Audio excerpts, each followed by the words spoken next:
Good morning. ಓಂ ಶ್ರೀ ಗುರುಭ್ಯೋ ನಮಃ.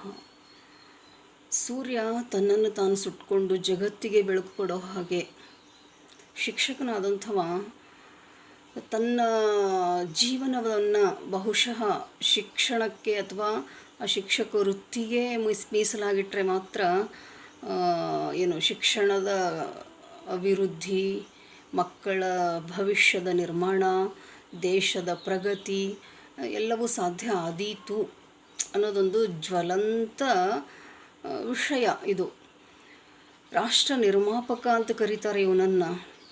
ಅಂಥ ರಾಷ್ಟ್ರ ನಿರ್ಮಾಪಕನ ಗುರುತರವಾದ ಹೊಣೆಗಳು, ಕರ್ತವ್ಯಗಳು, ಜವಾಬ್ದಾರಿಗಳು ಏನು? ನಾವು ಇಂಟ್ರಾಸ್ಪೆಕ್ಷನ್ ಮಾಡ್ಕೋಬೇಕು. ಮಕ್ಕಳನ್ನು ದೃಷ್ಟಿಯಲ್ಲಿ ಇಟ್ಕೊಂಡು ಕರ್ತವ್ಯವನ್ನು ನಿಭಾಯಿಸಬೇಕು. ನಾನು ಏನು ಮಾಡಿದ್ರೆ ಅಂದರೆ ಈ ವೃತ್ತಿಗೆ ಏನು ಮಾಡಿದ್ರೆ ನ್ಯಾಯ ದೊರಕೀತು ಅನ್ನೋ ನಿಟ್ಟಿನೊಳಗೆ ಸದಾ ಆಲೋಚಿಸಬೇಕು ಶಿಕ್ಷಕನಾದಂಥವ ಸರಳವಾಗಿರಬೇಕು, ಉನ್ನತ ವಿಚಾರ ಹೊಂದಿರಬೇಕು. ಅಂದ್ರೇನು? ಸರಳ ಉಡುಗೆ ತೊಡುಗೆ, ಒಂದು ಸ್ವಲ್ಪ ಸಿಂಪ್ಲಿಸಿಟಿಯನ್ನು ಅವಲಂಬಿಸಬೇಕಾಗ್ತದೆ. ಇವನು ಎಂಥವನೇ ಈಗ ಶಿಕ್ಷಕನಿಗೆ ಕೈ ತುಂಬ ಸಂಬಳ ಕೊಟ್ಬಿಟ್ಟು ಅವನು ಕೂಡ ಆಡಂಬರದ ವಿಲಾಸದ ಜೀವನದ ಬೆನ್ನತ್ತಿ ಹೋಗ್ತಾ ಇರೋದೊಂದು ಸರಿಯಾದ ನಡೆ ಅಲ್ಲ. ಅದು ಶಿಕ್ಷಕನಾದಂಥವ ವಿದ್ಯಾರ್ಥಿಗಳಿಗೆ, ಸಮಾಜಕ್ಕೆ ಮಾದರಿಯಾಗಿರಲೇಬೇಕಾದಂಥ ವ್ಯಕ್ತಿ. ಬಹಳ ಉನ್ನತವಾದಂಥ ಪೂಜ್ಯನೀಯ ಸ್ಥಾನ ಹೊಂದಿದಂಥ ಶಿಕ್ಷಕ ಇವತ್ತು ಶಿಶು ಕೇಂದ್ರಿತ ಶಿಕ್ಷಣ ಪದ್ಧತಿಯ ದೆಸೆಯಿಂದ ಬಹುಶಃ ಸ್ವಲ್ಪ ಗೌರವವನ್ನು ಕಳ್ಕೊಂಡಿದ್ದಾನೆ ಅನ್ನೋ ಪದಕ್ಕಿಂತ ಕಡಿಮೆ ಆಗಿದೆ ಅನ್ನೋ ಪದ ಉಚಿತ ಅನಿಸಿತು.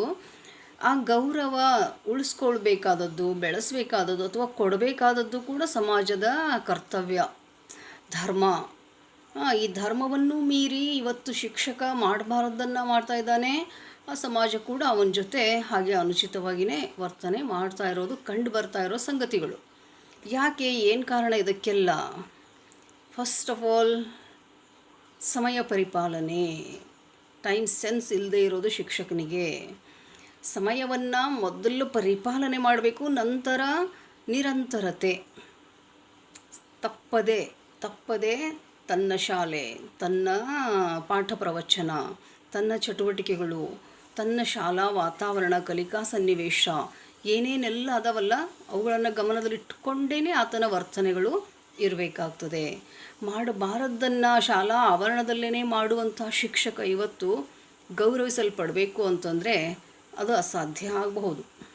ತನ್ನನ್ನು ತಾನು ಸುಟ್ಕೊಂಡು ಬೆಳಕು ಕೊಡೋ ಕ್ಯಾಂಡಲ್ ಅಂದ್ರೇನು, ಮೇಣದ ಬತ್ತಿ ಹಾಗೆ ಆತ ಇರಬೇಕು, ಜ್ಯೋತಿಯಾಗಬೇಕು ಆತ ವಿದ್ಯಾರ್ಥಿಗಳ ಬದುಕಿಗೆ, ಸಮಾಜಕ್ಕೆ, ದೇಶಕ್ಕೆ ಅಂತ ಹೇಳೋದಲ್ಲ ಮಾತಿಗೆ. ಅವನು ಹಾಗೇ ಆಗಬೇಕು. ಏನು ಹಾಗೆ ಆಗೋದು ಅಂತಂದರೆ, ಒಂದು ಸ್ವಲ್ಪ ಶಿಕ್ಷಕ ಸದಾ ವಿದ್ಯಾರ್ಥಿ ಆಗಬೇಕಾಗ್ತದೆ. Teacher is always student. ಅವನು ಸದಾ ಉತ್ತಮೋತ್ತಮ ಹವ್ಯಾಸಗಳನ್ನು ಬೆಳೆಸ್ಕೊಂಡು ಅವನೂ ಕೂಡ ವಿದ್ಯಾರ್ಥಿಗಳ ಹಾಗೆ ಅಭ್ಯಾಸ ಮಾಡಲೇಬೇಕಾಗ್ತದೆ. ನಾನು ಎಂದೋ ಓದಿದ್ದನ್ನು ಹೋಗಿ ಇವತ್ತು ಮಕ್ಕಳ ಮುಂದೆ ಪಾಠ ಪ್ರವಚನ ಮಾಡ್ತೀನಿ ಅಂತಂದರೆ ಪ್ರಸ್ತುತ ಸನ್ನಿವೇಶಕ್ಕೆ ಅದು ಸೂಕ್ತ ಅನ್ನಿಸ್ಲಿಕ್ಕಿಲ್ಲ.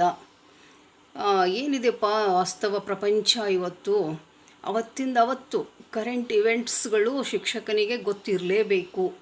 ಸದಾ ಓದಾಳಿಯಾಗಿರಬೇಕು, ಅಧ್ಯಯನ ಪ್ರವೃತ್ತಿ ಅವನಿಗಿರಬೇಕು, ಉತ್ತಮವಾದ ಹವ್ಯಾಸಗಳಿರಬೇಕು.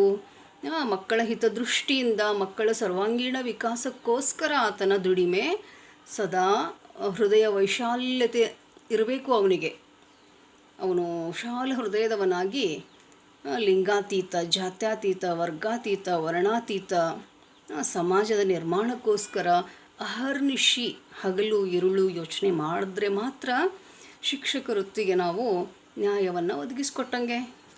ತರಗತಿ ಕೊಠಡಿಯಲ್ಲಿ ಶಿಸ್ತು, ಶಾಂತಿ, ಸ್ವಚ್ಛತೆ, ಮ್ಯಾನರ್ಸ್ಗಳನ್ನು, ಸಂಸ್ಕಾರಗಳನ್ನು ಮಕ್ಕಳಿಗೆ ಕೊಡಬೇಕಂತಂದರೆ ಮೊದಲು ನಾವು ಆ ರೀತಿ ಇರಬೇಕಾಗ್ತದೆ. ಶಿಕ್ಷಕರು ನಮಗೆ ಸಂಸ್ಕಾರ ಇಲ್ಲ, ಸಹ ಶಿಕ್ಷಕರೊಂದಿಗೆ ಹೇಗೆ ವರ್ತನೆ ಮಾಡಬೇಕು ಅನ್ನೋ ಕನಿಷ್ಠ ಪರಿಜ್ಞಾನವೂ ಇಲ್ಲದ ಶಿಕ್ಷಕರು ನಮಗೆ ನಾವು ಪರಸ್ಪರ ಗೌರವ ಕೊಟ್ಕೊಳ್ಳದೆ ಹೋದರೆ ವಿದ್ಯಾರ್ಥಿಗಳು ಹೆಂಗ್ರಿ ನಮಗೆ ನೋಡ್ತಾರೆ. ಅವರು ಇವ್ರು ಹೆಂಗೆ ವರ್ತನೆ ಮಾಡ್ತಾರೆ ನಾವು ಯಾವ ರೀತಿ ವರ್ತನೆ ಮಾಡಬೇಕು ಇವ್ರ ಜೊತೆ. ಅದಕ್ಕೆ ಶಿಕ್ಷಕನೇ ಮೊದಲು ಶ್ರೀಕಾರ ಹಾಕಬೇಕು. ನಂತರ ವಿದ್ಯಾರ್ಥಿಗಳಿಗೆ ಹೇಳಿದ್ರೆ ಅದು ಏನಾದರೂ ಒಂದಿಷ್ಟು ಉಚಿತ ಅನಿಸೀತು. ಅದನ್ನು ಬಿಟ್ಟು ನಾವೇನೇ ಮುಖ ತಿರುಗಿಸ್ಕೊಂಡು ಒಂದು ಸ್ಮೈಲ್ ಇಲ್ಲ, ಒಂದು ಗುಡ್ ಮಾರ್ನಿಂಗ್ ಇಲ್ಲ, ಒಂದು ನಮಸ್ಕಾರ ಇಲ್ಲ, ಚಮಸ್ಕಾರ ಇಲ್ಲ, ಅದು ಎಂಥ ಶಿಕ್ಷಕರ್ರಿ? ಶಿಕ್ಷಕ ಆದಂಥವ ವಿನಯಶೀಲನಾಗಿರಬೇಕು, ಸಂಸ್ಕಾರವಂತನಾಗಿರಬೇಕು. ಏನಾಗ್ತದೆ, ಹಿರಿಯರು ಕಿರಿಯರು ಎಲ್ಲ ಇರ್ತಾರಲ್ಲಿ. ಹಿರಿಯರಿಗೆ ಬಾಗಿ ನಮಸ್ಕಾರ ಮಾಡೋದ್ರಿಂದ ಕಳ್ಕೊಳ್ಳೋದು ಏನಿರ್ತದಲ್ಲಿ? ಮತ್ತಷ್ಟು ಬಾಂಧವ್ಯಗಳು, ಆತ್ಮೀಯತೆ, ಸಂಸ್ಕಾರ, ಸಂಪ್ರದಾಯಗಳು ಉಳಿದು ಬೆಳೆದು ಬೆಸುಗೆ ಹೆಚ್ಚಾಗ್ತದೆ. ಮಾನವ ಸಂಬಂಧ ಒಂದು ನೆಲೆಗೊಳ್ಳುವಂಥ ಒಂದು ಸೂಕ್ತ ಅವಕಾಶ, ಅದು ತಾಣ. ಇಂಥ ನೆಲೆಯೊಳಗೇನೆ ಸಂಸ್ಕಾರಗಳು ಬೆಳೆದು ಬರದೇ ಹೋದರೆ ಇನ್ನೆಲ್ಲೂ ಅಸಾಧ್ಯ, ಎಲ್ಲೂ ಬೆಳೆದು ಬರಲ್ಲ ಇಂಥ ಸಂಸ್ಕಾರಗಳು. ಅದಕ್ಕೋಸ್ಕರ ಶಿಕ್ಷಕನಾದಂಥವ ಸಂಸ್ಕಾರವಂತ, ಶೀಲವಂತ, ದುಶ್ಚಟಗಳ ದಾಸನಾದಂಥ ಶಿಕ್ಷಕನಿಂದ ಸಮಾಜ ಕುಲಗೆಟ್ಟು ಇವತ್ತು ಯಾವ ಸ್ಥಿತಿಗೆ ಬಂದು ನಿಂತಿದೆ. ರಾಕ್ಷಸರ ನಿರ್ಮಾಣ ಸಾಕ್ಷರರಿಂದಲೇ ಆಗ್ತಾ ಇರೋದು ಬಹಳ ವಿಷಾದನೀಯ ಸಂಗತಿ. ಅದು ಶಿಕ್ಷಕ ಭಕ್ಷಕನಾಗ್ತಾ ಇರೋದಂತೂ ಅರಗಿಸ್ಕೊಳ್ಳೋಕೆ ಆಗದೆ ಇರೋ ಸಂಗತಿ.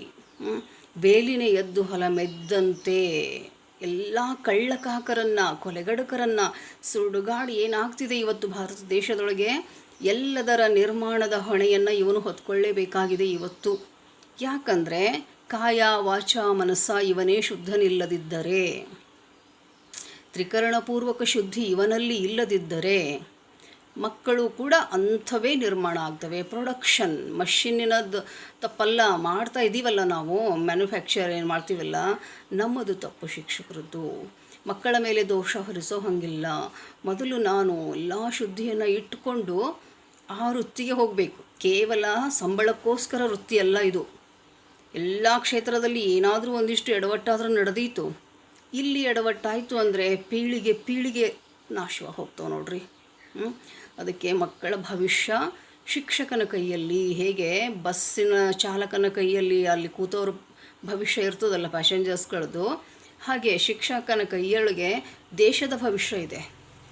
ಅವರು ಎಂಥ ಮಕ್ಕಳನ್ನು ನಿರ್ಮಾಣ ಮಾಡಿ ಕೊಡುಗೆಯಾಗಿ ಸಮಾಜಕ್ಕೆ ಕೊಡ್ತಾರೆ, ಅಂಥ ಮಕ್ಕಳು ಅಲ್ಲಿ ಹೋಗ್ತಾರೆ. ಆದ್ದರಿಂದ ಇಲ್ಲಿ ರಾಷ್ಟ್ರ ನಿರ್ಮಾಪಕ ಅನ್ನೋ ಮಾತಿಗೆ ಅರ್ಥ ಬರಬೇಕು ಅಂತಂದರೆ ಶಿಕ್ಷಕ ಆ ನಿಟ್ಟಿನೊಳಗೆ ಪ್ರಯತ್ನ ಮಾಡ್ತಾ ಇರಬೇಕು, ಅಧ್ಯಯನಶೀಲನಾಗಬೇಕು, ಸಮಯ ಪರಿಪಾಲನೆ ಮಾಡಬೇಕು, ನಿರಂತರತೆ ಇರಬೇಕು, ಆಸಕ್ತಿ, ಹಂಬಲ, ಭಕ್ತಿ, ಗೌರವ ಆ ವೃತ್ತಿಯ ಬಗ್ಗೆ ಅವನಿಗಿದ್ದಾಗ ಮಾತ್ರ ಆ ವೃತ್ತಿಯು ಶ್ರೇಷ್ಠ, ಮಕ್ಕಳಿಗೂ ಕೂಡ ಭವ್ಯ ಭವಿಷ್ಯವನ್ನು ಕಲ್ಪಿಸಿಕೊಡಬಹುದು ಅಂತ ಹೇಳ್ತಾ ಧನ್ಯವಾದ.